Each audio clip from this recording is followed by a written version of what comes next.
Hi, Earth Signs, Gemini, Libra, and Aquarius. Welcome po sa ating channel. At ito ay inyong Daily Gabay Tarot Reading for January 18, 2024. Please be reminded that this is channel reading po, so maaari kayo makarelate o hindi. Just take what resonates. Gamitin ang reading na ito bilang gabay lamang. Balik po kayo dito bukas para sa ating Daily Gabay Tarot Reading. Please like, subscribe, and click bell button for notification para po updated po kayo sa Daily Tarot Reading natin. Para po sa gusto magpa-reading, maaari niyo pong makuha ang link na sa description box po ito. Message niyo lang po ako sa Messenger.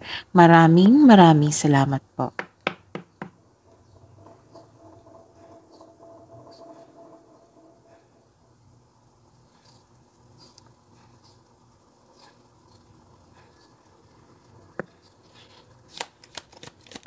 Spirits guys, ano po ang ganap sa araw na ito para kay Gemini, Libra, and Aquarius ngayong January 18, 2024?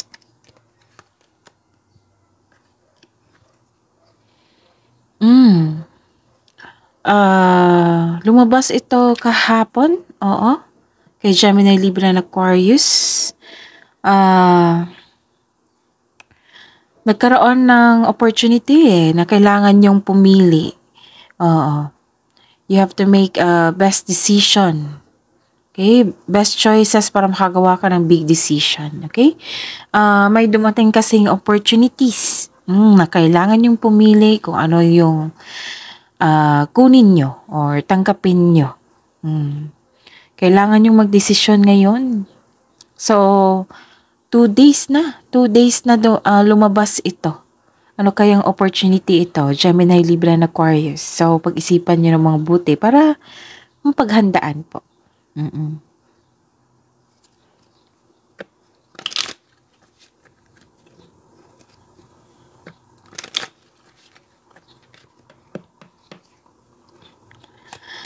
Ano po ang ganap sa araw na ito para kay Gemini, Libra, and Aquarius ngayong January 18, 2024?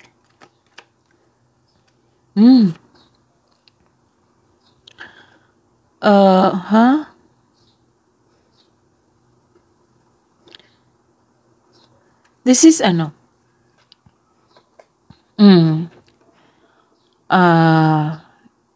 may magbigay sa inyo ng balita, news, or message. Pwede din may dumating na messenger sa inyo. Or nagbigay ng information sa inyo. Maaring itong opportunity na dumating. Maaring nagkaroon na ng resulta sa inyong pinili.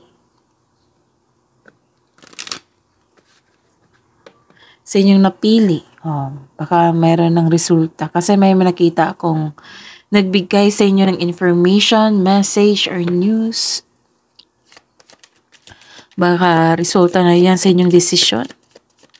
Ano po ang ganap sa araw na ito para kay Gemini, Libra, and Aquarius ngayong January 18, 2024? This is big business. Pwede din itong power and you have strength na harapin ito. This is also authority. Pwedeng kausap mo ngayon yung parents mo or may nakita akong motherhood dito Pwedeng kausap nyo yung mother nyo. Pwede din may concern kayo sa inyong sa inyong excess weight. Naging conservative kayo.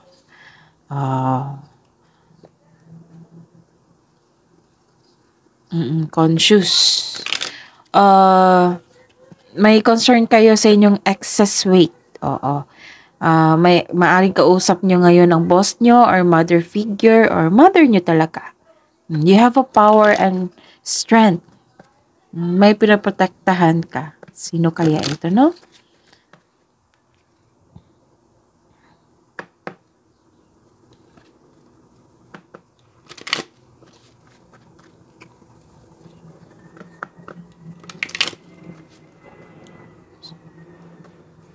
Ano po ang mensahe? Pasensya na po sa ingay. Ano po ang mensahe Para kay Gemini, Libra, and Aquarius ngayon, January 18, 2024. Invite serendipity. Serendipity.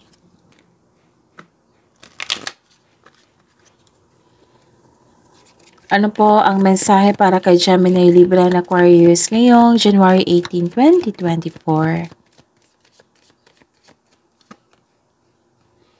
Oh, embrace the truth. Baka may nalaman kayong katotohanan ngayon na nabigla kayo. Or may resulta na sa inyong decision, so embrace the truth.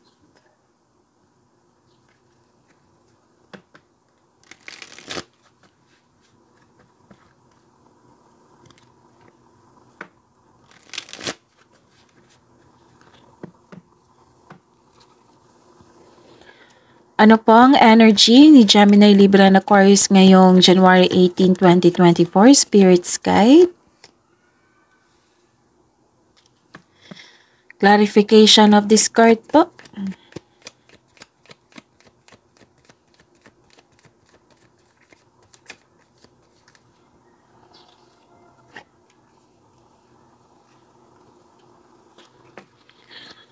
Career and money. Career and money ni Gemini, Libra, and Aquarius ngayong January 18, 2024.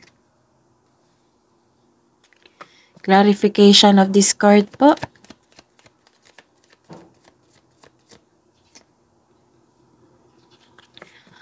Love and romance, self-love, partnership, and romance ni Gemini, Libra, and Aquarius ngayong January 18, 2024. Clarification of this card po.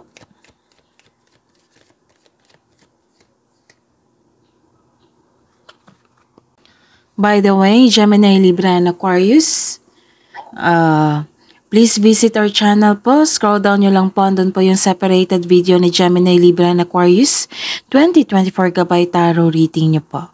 And uploaded na rin po ang first quarter reading po, January, February, March 2024 para din kay Gemini, Libra, and Aquarius. So, check nyo po yung channel natin. Scroll down nyo lang po.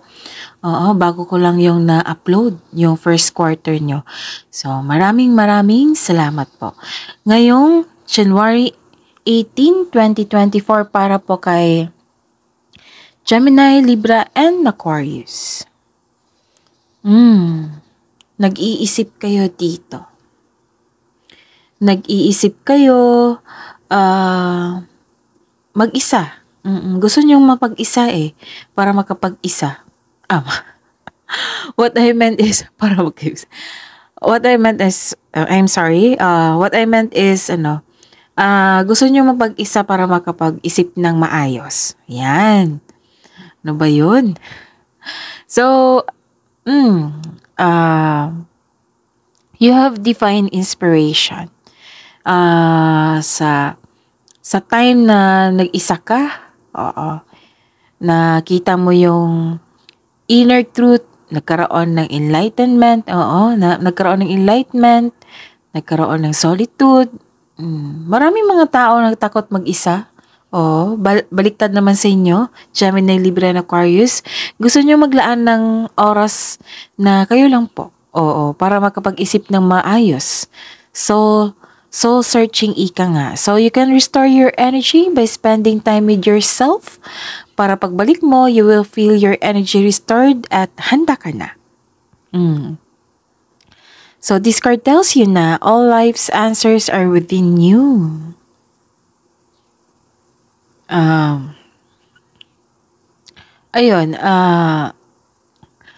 Feel free yourself para makapag-isip ka ng maayos. Kung nais mo ng promotion or making business investment, hindi mo na kailangan ng pahintulot sa iba. Tangi ikaw lang yung makakasagot sa inyong mga katanungan, makapag-decide. Makapag-decide kayo pag kayo lang. So, trust yourself. Tama yun. Tama itong ginawa mo na trust yourself. Itong mag-decide mo na mag-isip ka na gusto mong mapag-isa. Sign yan na malaki ang tiwala mo sa inyong sarili. Nakikita ko pa nga dito na mas gusto mong magtrabaho mag-isa rather than in collaboration. Sabi mo pa nga na mas matapos pa yung trabaho mo kung kayo po ang mag-isa. You're seeking, nakikita ko dito na it's time for soul searching and seeking your own inner truth. Kung maraming distractions, tama yung decision mo na mapag-isa para makapag-isip ng mabuti. Kung hindi ka makakonsentrate, then meditate. Pero don't worry ha, may nakita naman ako enlightenment dito, wisdom, makareceive ka ng wisdom, makakita ka ng wisdom and solitude, tapos inner truth, you're divinely guided. Ayun, so this card tells you na all life's answers are within you. Hindi ka takot mag-isa. Pagbalik mo, re-energize ka na. Kasi nag-iisip ka dito eh. Di ba sabi ko kanina na you're making best choices? Oo. Nag-iisip ka. So, ito yun. Ito yung ginawa mo. The clarification. The clarification na you're taking an action na gusto nyo mapag-isa para makapag-isip ng mabuti. And nakikita ko naman dito na kapag decide ka na, buo na, tapos handa ka na. Tapos search nyo po sa Google, para sa karagdagang message, yung number 66. Para sa'yo to kahapon, no? May lumabas din. So, check nyo. I'm not sure, parang air signs or fire signs yon na may 66. So, baka importante talaga tong malaman mo. Baka hanggang ngayon hindi mo pa alam. Ganon. Baka hindi mo pa alam yung binigay na message sa inyo ng universe. Kasi lumabas na naman. So, kailangan yung i-search yan sa Google, 66. Ano kayang meaning niyan? Para magsilbing gabay sa inyo. Okay. Ano pa ang mensahe?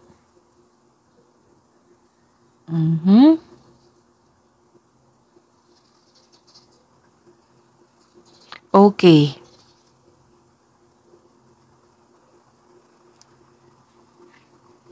This is lumabas din ito eh. Pero double check nyo ha, yung Gemini, Libra, and Aquarius, check nyo yung January 17 nyo. Baka may makuha pa kayong mensahe doon na kailangan ma-remind kayo. Ayun. Nakikita ko dito na nagsisave ka ng money. Nagsisave ka ng money. Nakikita ko dito na nagsisave ka ng money para may magamit ka soon. Or may problema kayo or may concern kayo. Hindi naman ito problema na malaking problema sa iyo. Concern lang po na may taong na hindi nagbayad sa inyo. Or kayo po ang hindi nakabayad. Pwede din yan kasi nag-save ka para may mabayad. Pero ayun, pwede ding may concern ka sa taong hindi nagbayad ngayon. Pero nakikita ko naman na out of budget siya.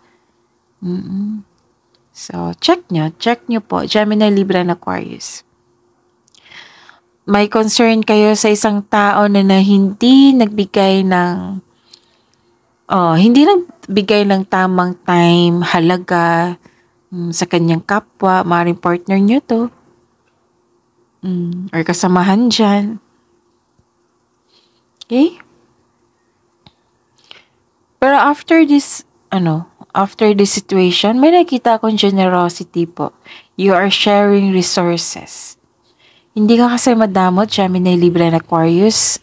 Lalo na't may sobra. Naku, tutulong ka talaga, ibigay mo yan. Hindi ka magdalawang isip na magbigay. Magbibigay ka talaga. Lalo na't masaya ka.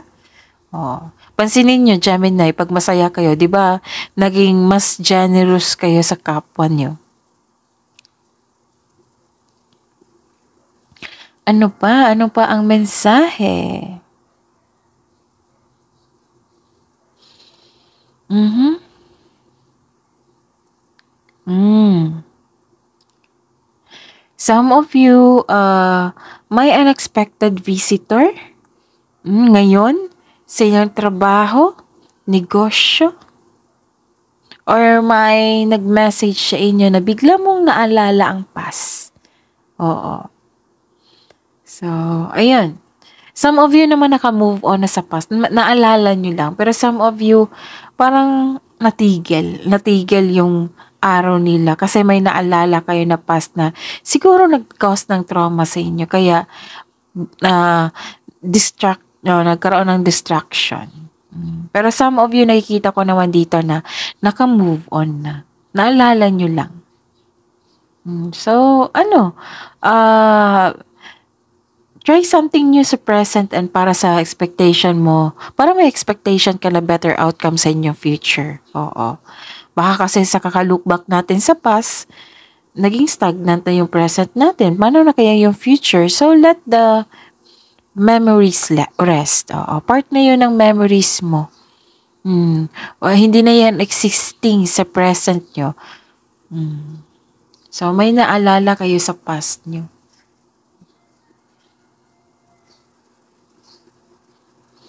And, ano pa?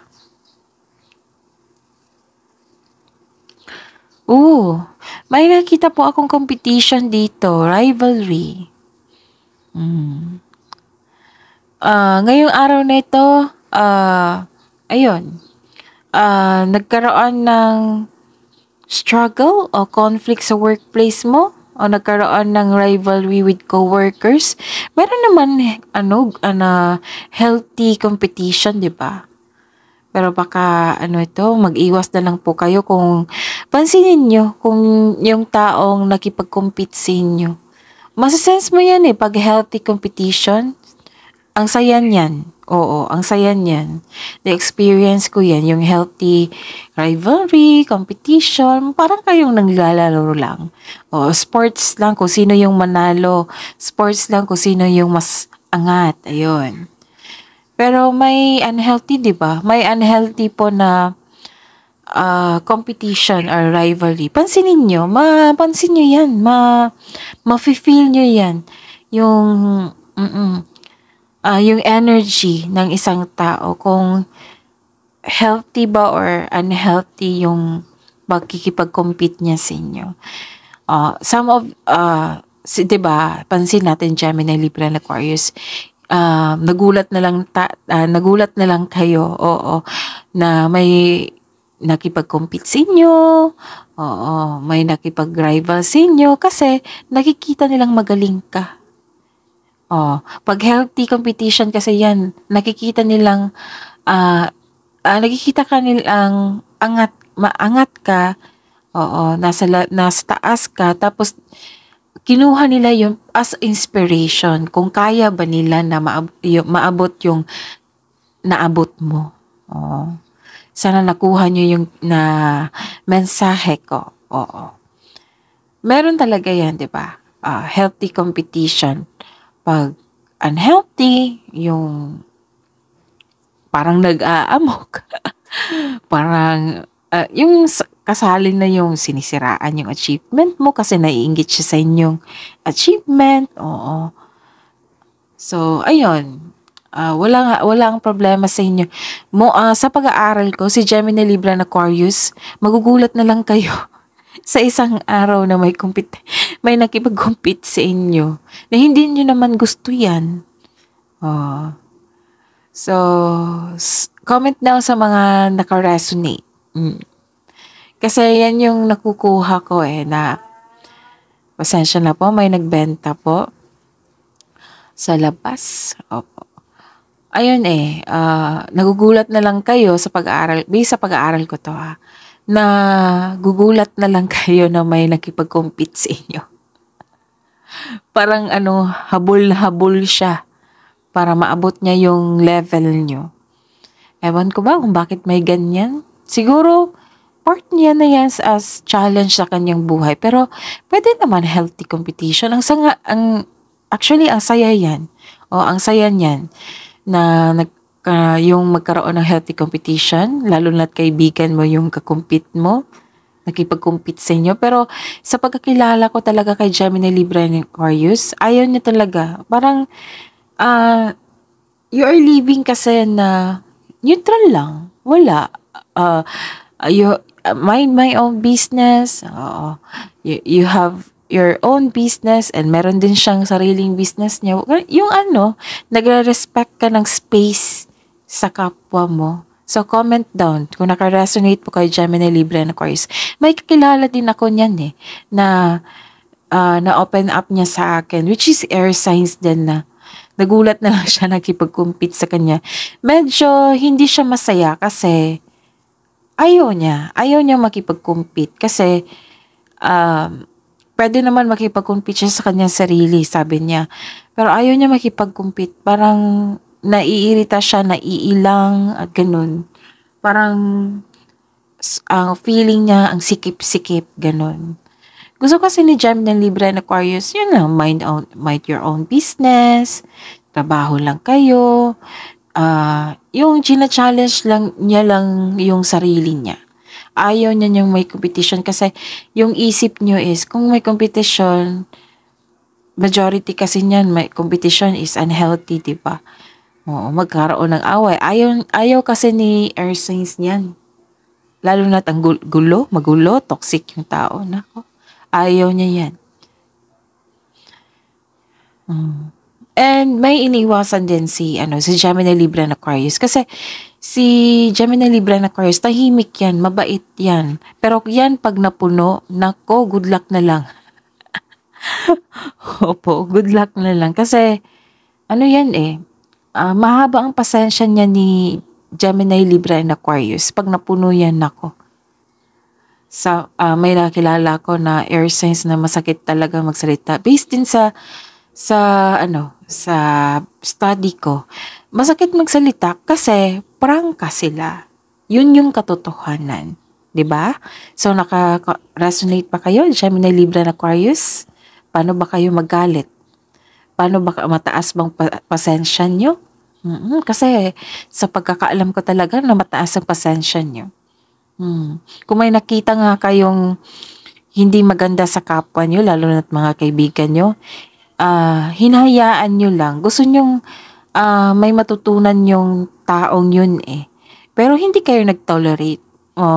Nire-remind mo yung tao, na para hindi siya mapasama. Pero kung ayaw na talaga, hinahayaan nyo na ma-learn yan yung journey niya. Sometimes kasi si Gemini, Libra, and Aquarius, yan tahimik, tapos minsan, sabi ng tao na, yung kulo, yung nasa loob, sabi nila. Pero hindi wala talaga. Si Gemini, Libra, and Aquarius, wala talaga. Pure talaga yan si Gemini, Libra, and Aquarius. Pero natatandaan niya yung anong abuso ng kapwa niya sa kanya. Oo. So, are you with me? Gemini, Libra, and Aquarius, naka-resonate ba kayo? Basta wag lang yan mapuno si Gemini, Libra, and Aquarius. Kasi, nako, iiyak talaga yan. Iiyak talaga yung taong pasaway sa kanila. Kasi, hindi yan masakit magsalita si Gemini, Libra, and Aquarius. Talagang prangka lang yan sila. Yung matamaan talaga na, uy, bakit ka ganito kasama? Yung iparecall mo sa kanya yung ginawa niyang mali. Ang iba, tapos ang iba, iiyak na lang kasi, totoo Oo. May iba, denial na magalit sa Gemini, Libra, and Aquarius. Pero totoo. Totoo yung sabi ni Gemini, Libra, and Aquarius. Kasi prangka sila.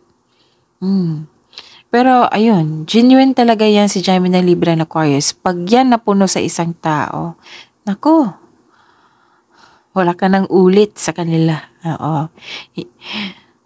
Pag yan, mapagmahal talaga to si Gemini, Libra, and Aquarius. Kung magmahal ito, buhos talaga. Kung magkaroon siya ng care sa isang tao, buhos talaga. So, ayun. Itong sa career sa career mo, kung healthy competition ito, much better. Pero kung unhealthy competition ito, ayaw talaga yan ni Gemini, Libra, and Aquarius. Kung kailangan i-avoid niya yan, i-avoid niya yan. Pero nakikita ko talaga dito, Gemini, Libra, and Aquarius na may nakipag-compete sa inyo. So, hayaan nyo lang siya kasi may nakita sila galing sa inyo. Malay mo, idol ka nila or laki ang hanga nila sa inyo. So, kung may nag-aaway sa inyo, hayaan nyo lang siya. Wala naman kayong problema. Sila ang may problema. Siya ang may problema. Siya ang may problema sa problema mo. Gemini, Libra, and Aquarius. Ayun. Mag-ingat po ha. Mag-ingat. Huwag niyong hayaan na masira ang mood nyo. Huwag masira yung araw nyo. Kasi tuloy-tuloy ang trabaho nyo dito eh. Tuloy-tuloy. Kasi may opportunity na dumating, 'di ba? So, nag-take action kayo. So, huwag niyong hayaan na ma-distract kayo sa isang tao. Okay? Kasi, kung kailangan mang kausapin siya, kausapin mo. Pero, I think si Gemini, Libra, and Aquarius, hindi yan kakausap pag hindi pa siya puno. Pag puno na, nako, good luck. Iiyak talaga yung mga taong nag-aabuso sa inyo. Okay, and ano pa? Sa buhay, pag-ibig, self-love, partnership, and romance. Nag-alala ka, oh. Sabi ko sa inyo na huwag kayong magpa-apekto hanggat maaari. Kung hindi pa ito nangyari, Gemini, Libra, and Aquarius, huwag kayong magpa-apekto kahit malapit yan sa inyo. And ingatan din yung pag-overthink nyo kasi nagde-decide kayo dito eh, 'di ba? Nag-decide kayo. Baka nag-overthink kayo kasi may nakita akong anxiety po dito. Okay? Pero kinakaya nyo, oh. Kinakaya nyo po. You are back on track eh. So that's good. Laban lang po, Gemini, Libra, and Aquarius. Sabi po ng card na huwag po daw kayo mag-hesitate. Embrace the truth kung nangyari na. Kung nagkaroon ng delay, tamang antay. Okay?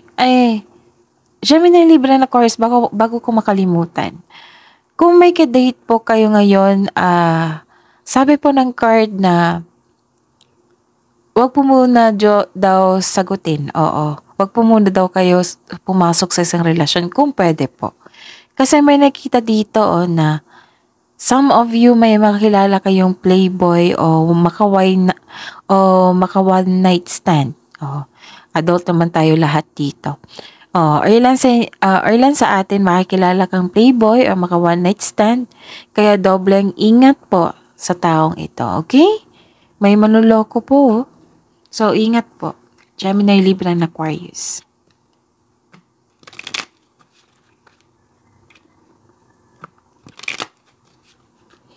Hidden truth, anong iniisip mo? Anong iniisip ng mga Gemini, Libra, and Aquarius ngayong January 18, 2024 para po sa mga single.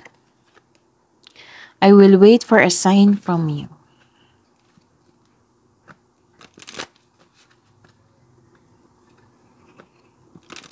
Hanggang ngayon, busy pa rin kayo, Gemini, Libra, and Aquarius.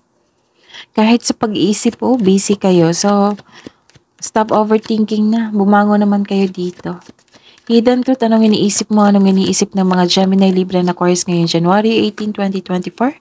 Sa buhay mag-asawa at sa mga may relasyon. I know that I crossed the line with you. So, yun na. Mag-ingat kayo sa mga single dyan. Mag-ingat kayo sa taong kadate nyo ngayon. Mag-observe kayo. Kung wala namang red flag, then go. Kung meron, nako, pag-isipan niya ng mabuti. Spirits guides, ano pang love message po para sa mga single na Gemini, Libra, and Aquarius ngayong January 18, 2024? Expect a miracle. Gemini, Libra, and Aquarius. Expect a miracle. Mother Mary, have faith that your prayers have been heard and are being answered. Ang ganda. Answered prayer po. Gemini, Libra, and Aquarius. Spirits guys, love message siya po para sa mga single na Gemini, Libra, and Aquarius ngayon January 18, 2024. It is the perfect time for you to start new projects, access new ideas, and give birth to new conditions. Love message niyo po para sa buhay mag-asawa at sa mga may relasyon. Gemini, Libra, and Aquarius ngayon January 18, 2024. Choose love. You always have choice makes yours with love. And slow down, pause, and allow things to unfold. Nag-iisip ka talaga dito. You're taking time alone para makapag-isip ng mabuti. Wisdom message pa para kay Gemini, Libra, and Aquarius ngayon January 18, 2024. Fellow travelers, support is all around you. Wow! Very supportive yung surroundings nyo. And crossing bridges, it's time for healing, connecting, mending, and releasing. Kabo ang message nyo po para kay Gemini, Libra, and Aquarius ngayon January 18, 2024.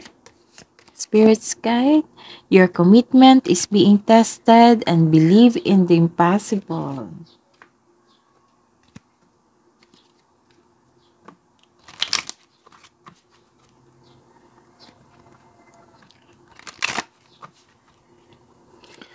Spirits guides, angels, archangels, guardian angels, mensahe po para kay Gemini, Libra, and Aquarius ngayong January 18, 2024. Message from Archangel Zadkiel. It is time for transmutation, carry the violet flame. And message from Lord with seal, accept and send healing. Send healing din ito. You are being of the universe. That is your reading for today, January 18, 2024, Gemini, Libra, and Aquarius. Please like, subscribe, and click bell button for notification para updated po kayo sa daily tarot reading natin. Maraming salamat po.